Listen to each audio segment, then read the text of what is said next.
have several friends that have been throwing around the word narcissism. I don't want to hear any diagnostics or any like Google, like MD, like. Have you ever found yourself wondering if your partner or someone close to you might be a narcissist? Maybe some of your friends are pretty convinced that they are, and you might have spent hours looking on the internet, finding articles, watching YouTube videos, trying to make sense of their behavior. And then just when you think you might have an answer, someone comes along and says, hey, you shouldn't be making these kind of psychiatric diagnoses anyway. But what if in trying to figure out if your partner fits a particular label, you're missing out on something far more urgent? In this video, you'll witness a woman questioning whether her partner might be a narcissist, only to discover something far more terrifying. By the end of this video, you'll understand the hidden dangers of trying to diagnose someone as a narcissist, and I'll give you a completely different approach, one that puts you in the driver's seat so you can make wise and compassionate decisions that keep you and your loved ones safe. It really is not an exaggeration to say that in some situations, this approach can be life-saving. And if you ever find yourself supporting someone in this situation, you'll be far better equipped to help them realize what's really going on and to take the necessary steps to keep themselves safe and move towards healing. Before we go any further, I want to give you a heads up. This is probably the most intense and hard-hitting video that I've ever made. It includes discussions of sexual violence. I wanted to let you know, because if that content isn't for you right now, please feel free to skip this video and I will look forward to seeing you in the next one. But if you are ready, let's dive in. What is your experience inside your home? 7 years ago, he raped me. Okay, now we're getting to it. How absolutely devastating. And how do we get from discussing whether someone's a narcissist to marital rape? Sadly, stories like this happen far more often than most of us think. Let's try and understand what might be happening for this woman, whose name is Mackenzie, in this situation. As human beings, we are hardwired to form deep emotional bonds and to find safety in the people closest to us, especially in moments of hurt and vulnerability. But what happens when this trust is shattered in the most horrifying way? When the person you love and trust the most is also the person who sexually assaulted you, physically abused you, emotionally manipulated you, financially exploited you. This is an unbearable contradiction, and you have two powerful competing instincts. The instinct to get close to that person for love, for support, and for safety, and the instinct to run away from that person because they're the source of danger. Your brain goes into overdrive. You want to make sense of the senseless. You want to bring order to chaos. You want to understand the pain. And in moments like this, it's not uncommon to wonder, well, could they be a narcissist? It feels like a lifeline, something to explain the pain, to help you make sense of this person's behavior, and to give you the answers that you need. You might find yourself asking, if they are a narcissist, can they be helped? Should they go to therapy? Or if they are a narcissist, does that mean that I should leave because they'll never change? And if they're not a narcissist, does that mean I should stay because there's some hope? But you're asking these questions about someone who's hurting you in the most cruel ways imaginable. The person who's close to you, who you should be able to rely on for love and support and for care, is also the person who's seriously hurting and abusing you, and in some cases, like this one, committing a crime against you. When faced with such confusion, one nugget of wisdom I often suggest to people is that they confide in someone they can really trust. A close friend, a family member, a therapist, a church leader, someone you can trust to have your best interests at heart, to support you, to love you, to care for you. But let's see what happens when Mackenzie does just that. And when I reached out for help 7 years ago, all my church friends couldn't seem to give me a straight answer as to what actually it was that happened. That the wording they used was, I gave up. So technically that makes it a gray area. What? Mackenzie, that's madness. Exactly. You fought your husband to not have sex, or was he your husband at the time? Yes. And you fought him to not be intimate, you fought him to not have sex, you fought him to not have sex, and you finally just relented so you could keep the house safe? I stared at the clock, wondering how long he would push me. For over an hour, I was physically pushing his hands off of me, telling him no, please stop, begging him. And then I just gave up.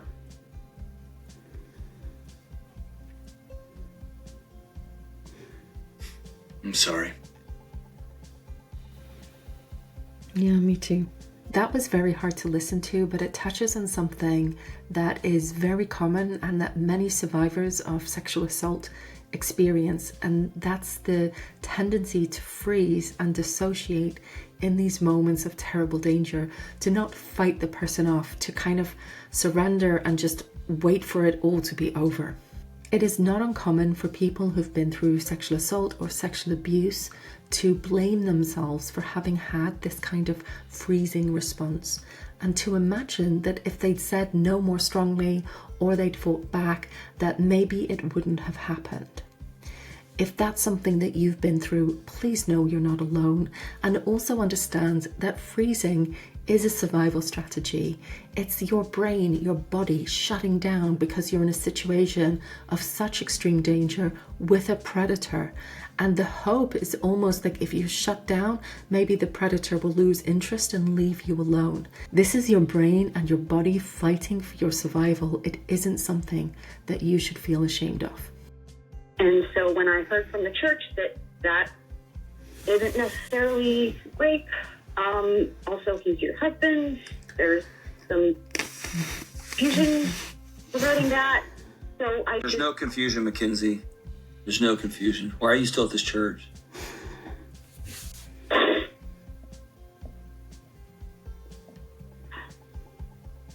guess I keep hoping that they'll change.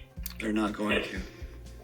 Because they're more concerned with the purity of their image than the safety of the people that attend their building. Yeah, that's what my friends keep saying. Okay, listen to your friend. Dr. John was absolutely right.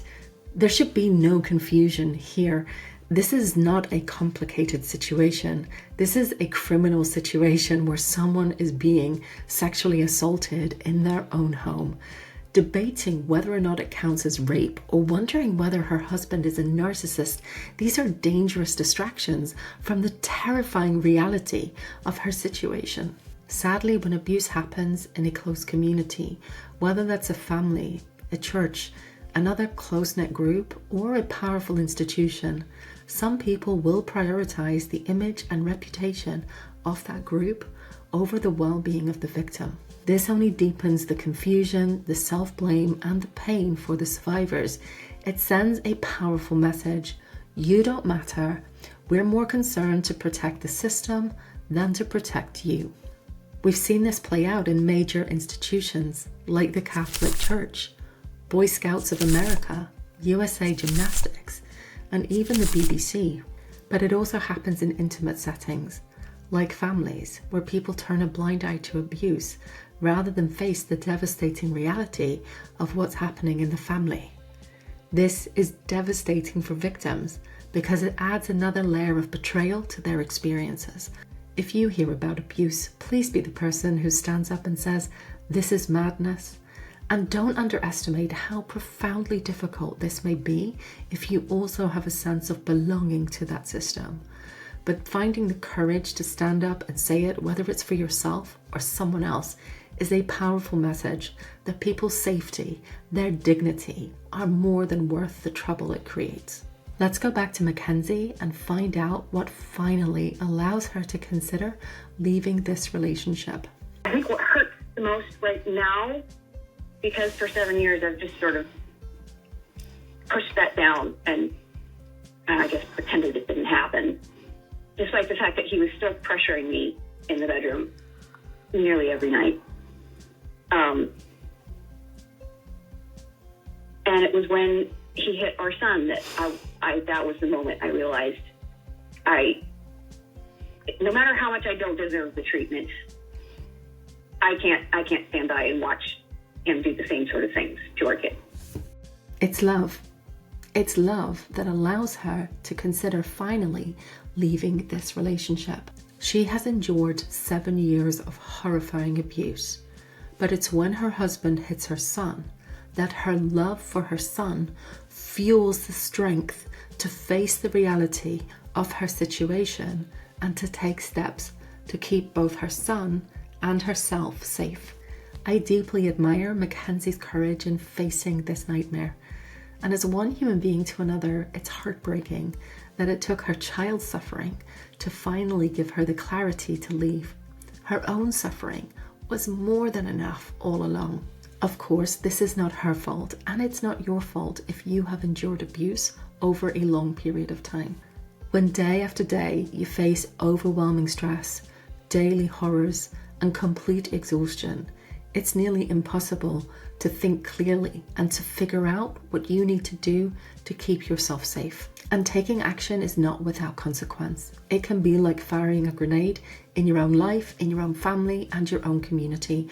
But take it from me, you are more than worth setting off that grenade. So I want to turn the focus back to you. If you find yourself questioning whether your partner or someone close to you might be a narcissist, turn your attention inward. Ask yourself far more consequential questions. How are you being treated? How are you feeling right now? Are you safe? What do you need? These are the real questions that you need to be asking. And they're difficult questions to ask, but you do know the answers. And you don't need a diagnostic manual to figure these things out. Taking steps to protect yourself and to take care of yourself is an act of tremendous strength and courage. You may need to reach out to organizations in your area that support people with domestic abuse. You may even need to get the police involved. This is not an overreaction. Abuse is a crime.